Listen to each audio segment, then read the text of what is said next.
വിരുന്ന് വന്ന ഉപ്പേരിയുടെ കഥ പറഞ്ഞാലോ? അതെന്തുപ്പേരി എന്നാണോ? ഒരു കൂർക്കുപ്പേരിയുടെ കഥയാണ് കേട്ടോ. ഇതിലേക്കായി നമ്മൾ ചെറിയ ഉള്ളി ഒരു 10-15 ഉണ്ട് കേട്ടോ, കരുവേപ്പില, വറ്റൽമുളക്, ഒരു 6-7 അല്ലി വെളുത്തുള്ളിയും ചതച്ചെടുത്തിട്ടുണ്ട് കേട്ടോ. പാൻ ഒന്ന് കണ്ടു തെറ്റിയപ്പോഴേക്കും ഇതേ പുകഞ്ഞിരിക്കുന്നുണ്ട്. എന്തായാലും അതിൽ കുറച്ച് വെളിച്ചെണ്ണ ഒഴിച്ചു. ഇനി വളരെ സിമ്പിളാണ്, ഈ സാധനങ്ങളൊക്കെ ഉണ്ടാക്കാനാണല്ലോ ബുദ്ധിമുട്ട്.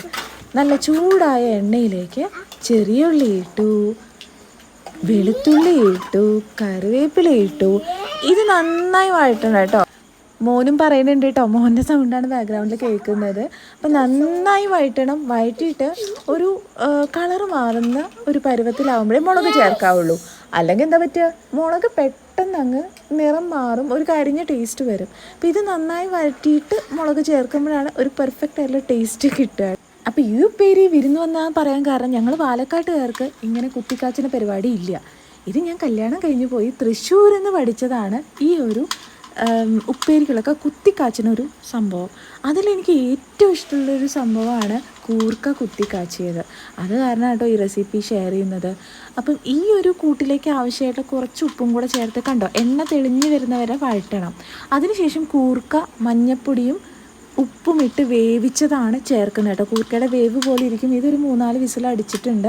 പിന്നെ വെള്ളം മുഴുവൻ വറ്റിച്ചിട്ട് ഡ്രൈ ആയി ചേർത്ത് കഴിഞ്ഞാൽ പെട്ടെന്ന് പണി കഴിയും. പക്ഷേ കൂർക്കയിലേക്ക് ആ ഒരു എരിവും വെളുത്തുള്ളിയുടെ ടേസ്റ്റൊന്നും പിടിക്കില്ല. അപ്പോൾ കുറച്ച് വെള്ളത്തോടു കൂടെ ചേർത്ത് നന്നായി വഴറ്റി ഈ വെള്ളം വറ്റിച്ചെടുത്താലാണ് ആ ഒരു പെർഫെക്റ്റ് ടേസ്റ്റ് കിട്ടും. കുറച്ച് ക്ഷമ വേണ്ട പരിപാടിയാണ്, എന്നാലും അടിപൊളി ടേസ്റ്റാണ് കേട്ടോ. ഞങ്ങൾ പാലക്കാട്ടുകാർക്കേ കടുക് പൊട്ടിച്ച് കറിവേപ്പിലയും വറ്റൽമുളകൊക്കെ ഇട്ട് കാച്ചിയെടുക്കുന്ന പരിപാടിയാണ് കൂർക്കയ്ക്കുള്ളത്. പക്ഷെ അതിനേക്കാൾ ടേസ്റ്റ് എനിക്ക് ഫീൽ ചെയ്തിട്ടുള്ള ഇങ്ങനെ ചെയ്യുമ്പോഴാണ് കേട്ടോ. ഇപ്പോൾ ആ വെള്ളം മുഴുവൻ വറ്റിച്ച് നന്നായി കുറുക്കി എടുത്തിട്ടുണ്ട്. ഇന്നത്തെ ലഞ്ച് ഭയങ്കര ഗ്രാൻഡായിരുന്നു. സാമ്പാർ, ചിക്കൻ കറി, ചിക്കൻ ഫ്രൈ, പിന്നെ നമ്മുടെ കൂർക്ക ഉപ്പേരിയും.